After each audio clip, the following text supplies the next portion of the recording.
Michael Wargo, team pilot for Precision Aerobatics. I'm going to do a quick little video here on what all the switches I'm clicking all the time are. People wondered when and how I change rates and why. So I'm going to kind of give you a bit of an idea of why I change rates and at what points in my flights that I will want to change the rate. So anyway, here we go. With this plane, I'll switch between 4 rates. I will be taking off now because I'm not going to do like a quick hover or anything like that, or a pop top on takeoff or something like that. I'm going to want to fly straight with quick ailerons, and that is my middle rate, which I call a snap rate. Okay. Obviously, when I'm flying fast, I want to keep this particular rate because it looks best. Easier to do straight lines. Nice, very smooth maneuvers, smooth loops. If I want to do any straight line maneuvers, I stay on this rate. I switch to flight mode 1, which is a rate to do very straight line maneuvers. My ailerons are much slower. Everything is a bit slower, especially if I'm going to fly fast on a jet at top speed. That's the rate I'm on. Flight mode 2. So at this point, when do I switch to 3D mode and when do I switch out of it? Flight mode 3. Whenever I need full throw. I mean, it's really simple. If I need full throw, I have to switch to that rate. And I am in that rate right now.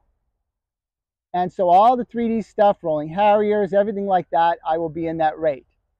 Occasionally, like my Addiction XL, for instance, I don't fly that much straight line stuff with it, and I can do that on my snap rate. So I set a rate for rolling Harriers, which is, I just have a rate that slows down the aileron. So if I'm going to do rolling Harriers, I have a slightly reduced elevator and rudder, and that's the one I use. On this one, I just use my 3D rate for all this kind of stuff. I use that 3D rate for hovering. 22 minutes.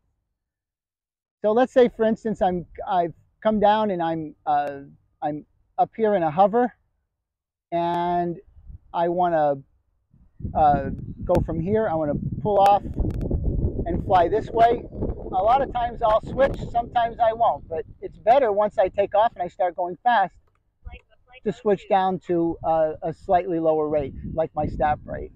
So most of the switching you hear is me going between my 3D rate and my snap rate.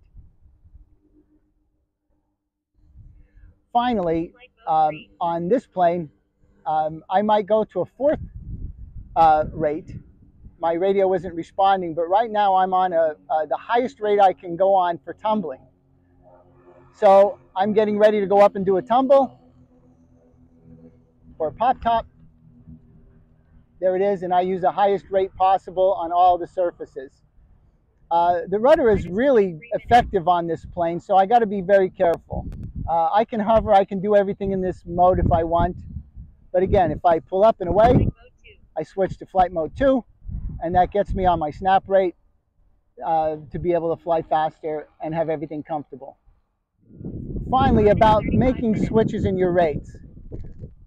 As a rule, all we have to do is make sure the rate you're in suits however you're flying, the maneuver you're flying at the moment. If you're doing a nice long clean maneuver, a slow roll or something like that, slow the ailerons down and make sure that you can do it and maintain a nice smooth roll. Also, if you're going to do a snap roll, I do them on snap rate because it looks great. If I do it on a 3D rate, I'm literally out of battery. If I do it on a 3D rate, a snap roll will end up looking like this. You see all the barreling in it? So I like to do the snap rolls on a snap rate where the elevator and rudder is not quite as exaggerated.